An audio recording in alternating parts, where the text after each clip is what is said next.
नमस्कार, मी श्वेता अंकले. तरुण भारतच्या न्यूज बुलेटिन मध्ये आपल्या सर्वांचे स्वागत. आता पाहूया ठळक घडामोडी.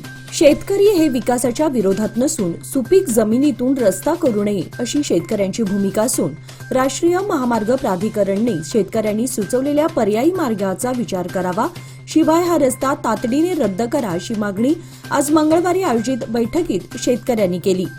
जिल्हाधिकारी कार्यालयात आयोजित या बैठकीत अध्यक्षस्थानी जिल्हा पालकमंत्री तथा सार्वजनिक बांधकाम मंत्री सतीश जारकिहोळी हे होते.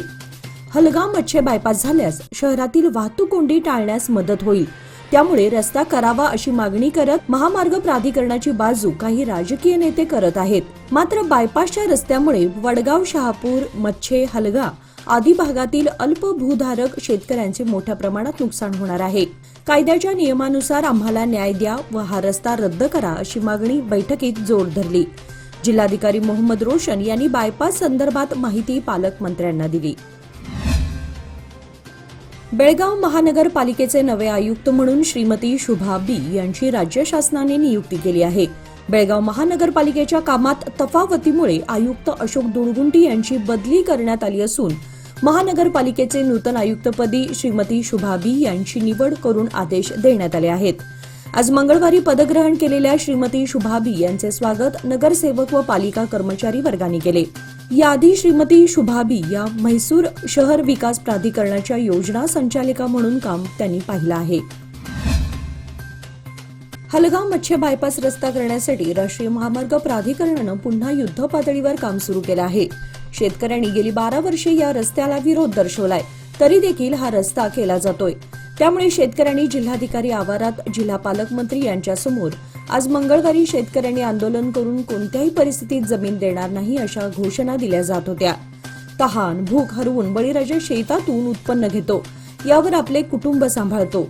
वडिलोपार्जित जमीन असल्यामुळे आईच्या प्रेमाप्रमाणेच त्या जमिनीवर देखील बळीराजा प्रेम करतो. मात्र जमीन हिसकावून घेत असतील तर शेतकरी हताश होईल. मात्र या शेतकऱ्याची तळमळ कोणालाच कळत नाही. हे पुन्हा एकदा हलगाव मच्छे बायपास रस्त्याच्या आंदोलनावरून दिसून आलं.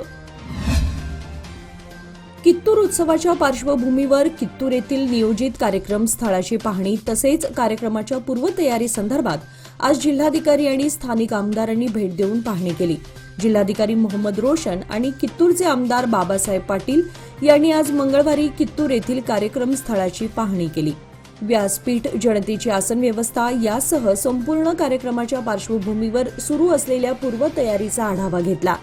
यावेळी जिल्हाधिकारी मोहम्मद रोशन आणि कित्तूरचे आमदार बाबासाहेब पाटील यांनी पत्रकारांशी संवाद साधला.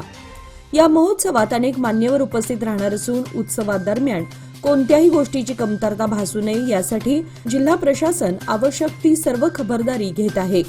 कित्तूर उत्सवाच्या पार्श्वभूमीवर सर्व तयारी पूर्ण झाली असून हा उत्सव मोठ्या थाटामाटात साजरा करण्यासाठी आम्ही सज्ज असल्याचे जिल्हाधिकाऱ्यांनी सांगितले.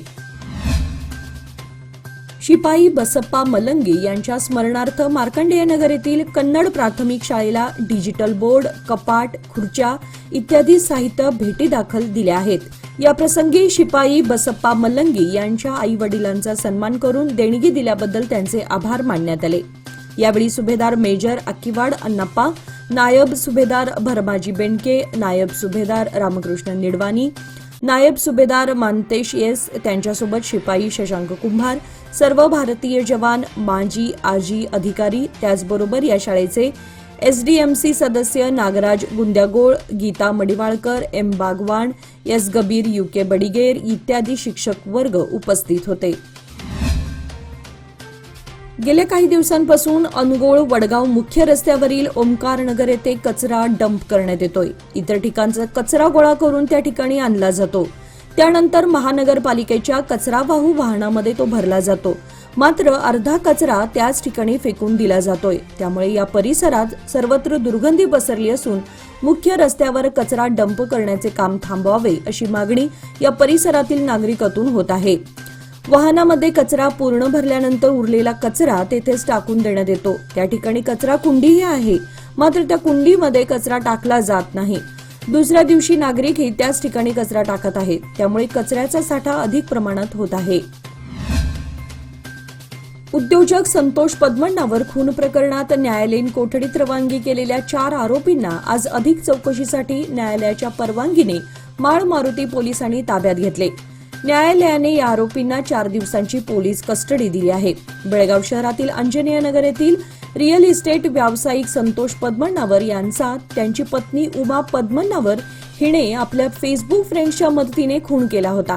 तपासानंतर माळ मारुती पोलीस स्थानकाचे सीपीआय काली मिरची आणि सहकाऱ्यांनी उमा पद्मनावर, शोभित गौडा, पावन आणि मंजुनाथ या 4 आरोपींना अटक करून न्यायालयासमोर हजर केले होते.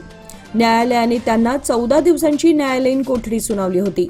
आज 22 ऑक्टोबर संध्याकाळी 5 वाजल्यापासून 25 ऑक्टोबर संध्याकाळी 5 वाजेपर्यंत माळ मारुती पोलीस आरोपींची चौकशी करणार आहेत. दुसरे जेएमएफसी न्यायालयाच्या न्यायाधीश पंकजा कोण्णूर यांनी आरोपींना पोलीस कस्टडीची परवानगी दिल्याचे ॲडव्होकेट श्याम सुंदर पत्तार यांनी सांगितले. सादर आहे लोकमान्य मोदक निवेश योजना, जी देते तुमच्या गुंतवणुकीवर 10.50% परतावा, तेही फक्त 21 महिन्यांमध्ये. अधिक माहितीसाठी आजच कॉल करा 1800-2124-050. योजना फक्त सभासदांकरिता. नियम व अटी लागू. लोकमान्य, जिथं पैसा वाढतो आणि नातं वृद्धिंगत होतं. दिवाळीपूर्वीच्या सणासाठी बाजारपेठेमध्ये ग्राहकांची गर्दी असते. अशातच महिलांना चोरीच्या संशयावरून स्थानिकांनी मारहाण केल्याची घटना काल सोमवारी सायंकाळी बेळगावच्या गणपत गल्लीमध्ये घडली. दिवाळीच्या पार्श्वभूमीवर खरेदीसाठी गर्दी वाढत आहे. अशा घटनांमध्ये चोरीच्या घटनाही घडतायत. स्थानिकांनी तातडीने मार्केट पोलिसांना माहिती दिली. पोलिसांनी तत्काळ घटनास्थळी पोहोचून महिला हवालदारांनी तपासणी केली असता त्यांच्याजवळ कोणतेही साहित्य आढळून आले नाही. मात्र संशयित महिलांना पोलिसांनी ताब्यात घेतलं असून त्यांची चौकशी करण्यात येत आहे. गेले काही दिवस पडत असलेल्या परतीच्या मुसळधार पावसामुळे बेळगाव उपनगर तालुक्यात भात शेती धोक्यात आली असून शेतकऱ्यांवर अस्मानी संकट कोसळलंय. अनेक ठिकाणी भात शेतीचं मोठ्या प्रमाणात नुकसान झालं असल्याने शेतकरी वर्ग चिंताग्रस्त झालाय. त्यामुळे प्रशासनाने ओला दुष्काळ जाहीर करावा अशी मागणी शेतकऱ्यांनी केली आहे. यंदा सुरुवातीपासूनच चांगला पाऊस झाल्याने भात शेती चांगली होती. शेतकरी राजाही खुश होता. मात्र परतीच्या पावसानं धुमाकूळ घातल्यानं हातातोंडाशी आलेला घास हिरावून घेतलाय. पावसाने भात शेती पूर्णपणे आडवी झाली असून शेतकरी वर्गाच्या मेहनतीवर अक्षरशः पाणी फिरलं आहे. भात शेती आडवी झाल्यानं भाताला मोड आले असून अनेक ठिकाणी भात शेती पूर्णतः कुजली आहे. त्यामुळे शेतकरी या अस्मानी संकटाने उद्ध्वस्त झालाय. निपाणी शहरात अनेक परप्रांतीय नाभिक व्यवसायात उतरून स्थानिक नाभिकांचा व्यवसाय बंद करण्याचा प्रयत्न सुरू आहे. त्याला वेळीच आळा घालून परप्रांतीय नाभिकांना परत पाठवावे या मागणीसाठी निपाणीत लोकप्रिय नाभिक संघाच्या वतीने मंगळवारी तहसीलदार M.N. बळीगार यांना निवेदन देण्यात आले. दिल्ली तसेच अन्य प्रांतातून निपाणी भागामध्ये नाभिक म्हणून व्यावसायिक येत आहेत.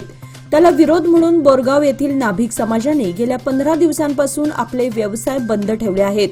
त्यांच्या मागणीला निपाणी नाभिक समाजाचा पाठिंबा आहे.